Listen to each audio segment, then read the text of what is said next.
So good morning সবাইকে। সকালবেলা ঘুম থেকে উঠে ব্রাশ করে ব্ল্যাক কফি নিয়ে রেডি হয়ে বেরিয়ে গেছিলাম একটা জায়গায় গঙ্গায় যাবো, আহিড়িতলার ঘাটে।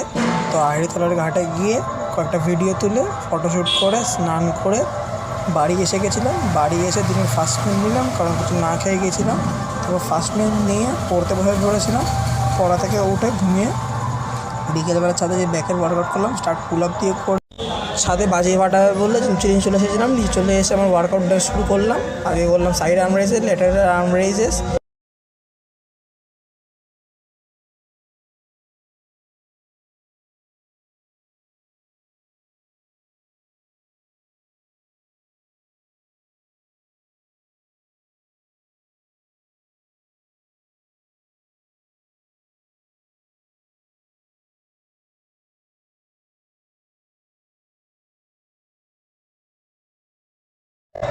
তারপর ওয়ার্কআউট ডাউন করে আমার দিনের লাস্ট মিল নিয়ে ঘুমিয়ে পড়েছিলাম।